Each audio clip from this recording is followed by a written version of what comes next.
And welcome back. This is the Common Constitutionalist coming at you again, not on audio, but the video podcast number 2. The first one, it was the first one. Come on, cut me some slack here. I don't think I did very well, but again, that was the first one. And I said last week that I was going to try and take this outdoors with my video stick and walk around and just talk. And that didn't work out so well because as I was preparing to do so, it started pouring down rain. So we're going to have to try and do this again inside. C'est la vie. That's the way it goes. So today I've got a couple of articles. First one from Western Journalism. This is hilarious. I call it a hypocrisy alert, and we'll just leave it at that for now. Second one from National Review. And it's about Secretary of Veterans Affairs, David Shulkin. And I want to talk about the VA and what's being done and Shulkin himself. And that's that. So all that and some video merriment, I don't know. But again, number 2. So hopefully it won't be number 2. We'll see how it goes today on the Common Constitutionalist.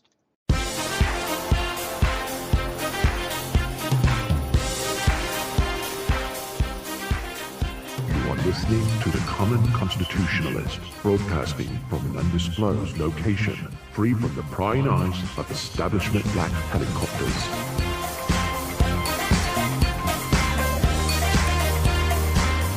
So, first, before I get started, I had a comment from a friend of mine, not a man, we'll just say. And she said that I need to start wearing some makeup so my forehead and whatnot doesn't shine. Evidently, like normal people, it shines on the camera. Man, do I not want to do that? But if you're going to do video podcasts, I guess you just got to go with the flow. So I have got to go to Rite Aid or CVS Pharmacy or something like that, find some clerk and ask them I need some makeup. Give me a break. But say that's the way it goes, so that's what I'm going to have to do. So maybe next time, if I'm still doing these video podcasts, I will I'll be wearing some concealer. Yeah, that's the ticket. Anyway, hypocrisy alert. This is from Western Journalism. There is a Senator, Joe Donnelly, a Democrat hackaroony. I don't even know where he's from. I don't care. You know why I don't care? Because they're all cut from the same cloth anyway. All right? All the Democrats are virtually the same. Even the guys like the Joe Manchins and whatnot that are supposed to be these moderates and whatever. Although Joe Manchin's probably more conservative than half the Republicans, but that ain't saying much. At any rate, so this guy, Joe Donnelly. First, I want to set this up, and then we'll knock it home. This is from Senator Joe Donnelly's own website. I lifted it off of the website today, and it was dated December 6th, 2016, 7 months ago. It's a press release showing how much the Democrats care about American jobs. You know how they always say they care about American jobs. And the tagline on his website, press release tagline is, Donnelly and senators, we need swift action to address outsourcing of American jobs, announce intent to introduce legislation. And again, this is a puff piece, obviously, because it's on its own website. Donnelly leads colleagues in letter to congressional leadership urging quick consideration of legislation to reward companies investing in American workers. Tuesday, December 6, 2016, Washington, D.C. U.S. Senator Joe Donnelly and a group of senators from manufacturing-heavy states urged the leadership of the next Congress to quickly consider legislation to penalize companies outsourcing American jobs and encourage investments in the United States. Whew, that's a sentence and a half, ain't it? Donnelly and Senators Debbie Stabenow, Democrat, Michigan. Yeah, Gary Peters, Democrat, Michigan. Sherrod Brown, one of my favorites. Sherrod Brown, Democrat of Ohio. Bob Casey, Democrat of Pennsylvania.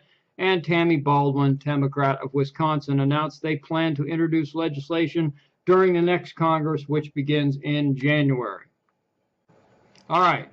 The website, Donnelly's website, it continues. I lifted virtually this whole piece off of his website.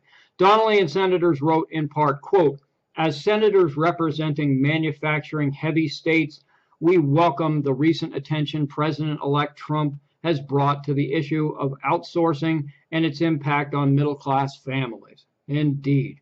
We also recognize, now pay close attention to this. We also recognize that a meaningful effort to stop the flow of American jobs to countries like Mexico and China will require, note I put a little emphasis on Mexico and China, will require Congress to cut through the political gridlock and take action to align our policies with the interests of American workers, unquote. Is everybody standing and clapping for Senator Donnelly, of which state I don't know and don't care? Not yet? Okay, well, I'll continue. In the letter to congressional leaders, the senators highlighted three common sense, of course, they're always common sense, right? There's common sense legislation and there's common sense principles that will be the basis of their legislation. And the press release continues paragraph after paragraph, singing Donnelly's praises of how wonderful this legislation will be. It regards federal contracts and funding by taxpayers that should go to American, the contracts should go to American workers. America, America, America, America first. And the only thing he didn't say was, let's make America great again. He must have missed that. He also said that federal policies should encourage businesses to bring home jobs and invest in American communities. Okay, fabulous. Rah, rah, Joe Donnelly. Our policy should provide tax incentives for companies to relocate foreign jobs to the United States. Terrific. For months, Donnelly has fought to prevent the outsourcing of Hoosier jobs, including at Carrier in Indianapolis and other Hoosier companies. Donnelly released a white paper, what a racist, a white paper and sent proposals to the Senate Finance Committee in May, aimed at preventing and discouraging major corporations from shipping jobs to foreign countries. Yes, major corporations. I wonder about small companies. I don't know. I guess maybe we'll find out.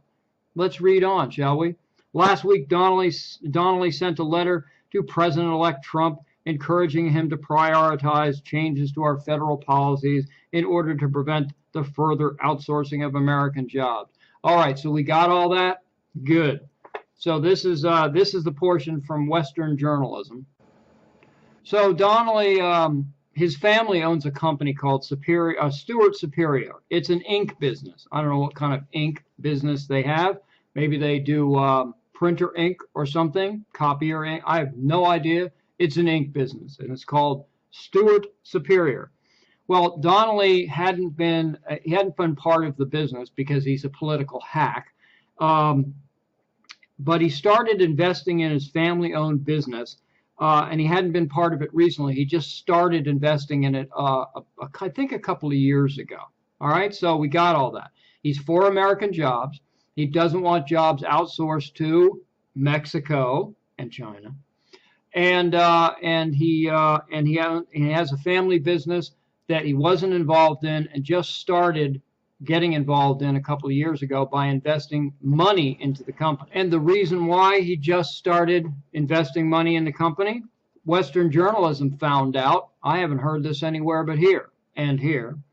Senator Joe Donnelly, Democrat of Indiana, there you go, Democrat of Indiana, only began making substantial investments in his family-owned ink business after it moved part of its manufacturing to Mexico.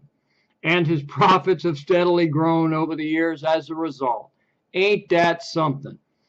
He's got the nerve to, in the face of investing in his own company, and knowing full well that they outsourced jobs to Mexico. They set up a manufacturing plant in Mexico. Why? Because it's less expensive there, and he can make a bigger profit. So he invests in the company after it moves to Mexico, after outsourcing American jobs, and then he has the stones to write a letter to the president-elect at the time and introduce legislation to prevent outsourcing of jobs from, oh yeah, that's right, major corporations. I guess it doesn't count for small companies. What a schmo. So Western journalism continues that, by writing that Julie Paramo, operations manager at Stewart Superior, said the company moved a portion of its manufacturing of ink stamp pads, there you go, to Guadalajara, Mexico, 5 years ago. Around the same time, Donnelly began investing substantially in his family business. What a, again, hypocrisy alert, anyone? Unbelievable. Donnelly first disclosed his investment of between $15,001 and $50,000 in Stewart Superior, which is not publicly traded. Yes, it's a small company. Of course, he said something about major corporations moving, but he never mentioned small companies. Gee, I wonder why that is. And why that is it's as sneaky as you would think a Democrat would be.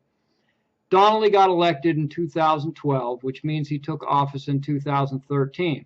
He had a financial disclosure form that was reported in 2013, and it was below $1,000 invested in the company, so it didn't have to be disclosed.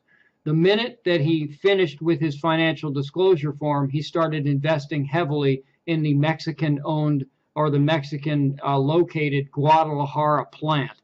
What a dirtbag this guy is! But he's just so bloody typical of the Democrats. It's not even funny. They are so doggone two-faced. I almost said something different, but this is a family program. Donnelly, who is facing, Western journalism continues. Donnelly, who is facing re-election in 2018, criticized outsourcing last year, calling out Carrier, an Indiana-based air conditioning company that announced plans to move parts of its operations to Mexico, just like Stewart Superior. What a jerkwad. And he had the nerve to do an interview with what's called the StateHouseFile.com, where he said, what you're seeing with Carrier is what I call free riders. What they do because of NAFTA is they ship jobs to Mexico for $3 an hour so they can get the benefit of the absolute lowest wages they can find, and then turn around to ship the products back in the United States. I just can't. The hypocrisy stinks on this, and he is not being held to account for any of this crap that he said and done. It's unbelievable. I'll tell you, if this were Trump, this would be an impeachable offense. I guarantee you somebody like, hey, Sherrod Brown would get up there in front of the Senate, or some other schmo would get up in front of the Congress and claim, or Maxine Waters or some bonehead will get up there and claim impeachment. Trump's such a hypocrite. He outsources jobs to Mexico, and he's saying, make America great again. This is exactly what this jerk Joe Donnelly is doing presently, not saying a word to anyone. He purposely didn't start investing heavily in that company until after he did his one pre-senatorial whatever financial disclosure form, and then after that the coast was clear, he started investing, and he's been making a heavy profit ever since. What a jerk. So we're going to take a quick break on that jerky note, and I'll be right back.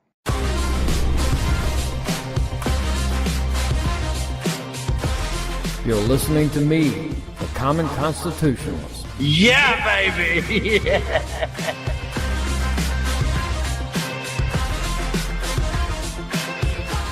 Okay, I'm back, and let me mop my forehead so I don't shine on camera. How's that? That good? Okay. Next up is from National Review, and this is about the new Secretary of Veterans Affairs, David Shulkin. And I just wrote a bunch of notes, and then the National Review article kicked in and whatever.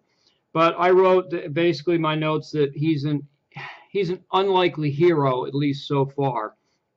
And the weird thing is that he was appointed by Obama as the undersecretary of the VA a couple of years ago. And, you know, my thought or my fallback position is that if Obama wanted him, we don't. We couldn't possibly. If Obama wanted him, how could any right-thinking conservative want somebody that Obama handpicked for a secretary job? So that would be one strike against him, for want of a better term. The fact that Obama wanted him, we couldn't possibly. I mean, give me a break. But at any rate, such is life. Strike two normally would be that he's not ex-military. Normally, when you talk about the VA, you want somebody who's been involved in the military that knows of specific problems or particular problems that military and ex-military personnel have that no one else could possibly even imagine having, much less have. And that vets have a whole different set of challenges, a whole different set of needs than the regular schmo like you and me. All right, I'm a vet. I was never in combat, thankfully. I would have gone if I was asked to, but I didn't, and that's okay too. It's just the luck of the draw. When you sign up or when you get out, if there's no war in between or if you're not called up to go, that's the way it goes. And you get out, you do your time, and it was a great learning experience. Well, whatever, who cares about me? At any rate, and more, in my opinion, if you pick the right guy or girl, and, you know, as an aside, who's tired of that? Who's tired of the political correctness that I've even fallen for, that says that if you pick the right guy or girl or transgender or cisgender or whatever, the heck with it. Just a guy. We all know what it means. It's like mankind and humankind and womankind and congressman and congresswoman and trans congresswoman man thing. It's just absurd. So you know what? The heck with it. It's the right guy. So if you pick the right guy, these days I don't think it matters as long as you pick the right guy. And the right guy would have to have respect and reverence for those who served and those who are currently serving. And if you don't have that, that's the way it goes. You look at people like look at all the conservatives talkers. You look at Rush, you look at Mark Levin or Sean Hannity, Glenn Beck. None of these guys served, but you will never see more fierce advocates for the military than those guys. Or you get places, people like Toby Keith or Trace Atkins. For all you communists, those are country singers. But those guys have done more for the vets and for active duty military. They've gone overseas. They've gone into forward operating bases. They put themselves in harm's way to get to these guys and to entertain them, meet them, and just tell them that we're thinking about them. Those are the kinds of guys. Yes, they didn't serve, but yeah, they are serving. The Rushes, the Glenn Becks, the Sean Hannitys, the Mark Levins, all these guys, these conservatives, have a reverence for this country and have a reverence for the military and the police, and they would do just as well. And David Shulkin appears to be one of these guys. So, National Review. This is from National Review. Largely overlooked in the media swirl over the Trump administration are the successes that have already been made at the deeply troubled Department of Veterans Affairs. Now, we've all heard how difficult it is to get rid of, suspend, fire, whatever. Just get rid of a federal employee. It's darn near impossible to do, or it has been in the past. And so the National Review has said that the department announced last week that between President Obama's inauguration and July the 3rd, it had fired 526 VA employees, demoted another 27, and temporarily suspended another 194 for longer than 2 weeks. Now, that is something to crow about. I'm telling you that right now because it's been darn near impossible to get rid of these deadwood bums that are infesting the VA system. And bully for Trump for doing this. I'm not a huge Trump guy. Sometimes I think he's a bit of a schmo. Sometimes I think he's a bit of a showman. but I'll tell you what, he picks good people so far, and they're getting things done. How they're getting it done, you know what, at this point, I don't even give a rat's patoot. It's just that it's getting it done, and this is proof positive of that.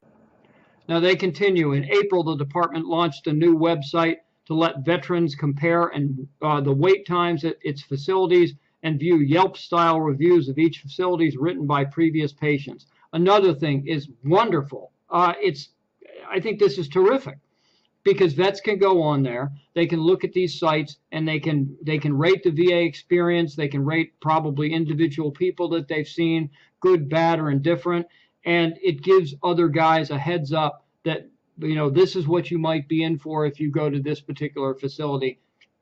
Good on you guys. And we know you've all heard that the PTSD rate, the depression rate, and the suicide rate for veterans is astronomical. It's off the charts compared to, you know, the regular per capita civilian population. It's absolutely unbelievable. And one of the reasons is that vets have never been given the due. They've never been able to call into these lines. They get put on hold. They have to wait. They have to call back. They put in waiting lines. They don't get to see their doctors. They don't get the medication. It's a factory is what it is, and it's sure. Yeah, okay. I'll leave that to myself. Here we go. They continue. Veterans Health Administration's Veterans Crisis Line, designed for those struggling with PTSD, thoughts of suicide, and other forms of mental stress, is now answering. Here we go.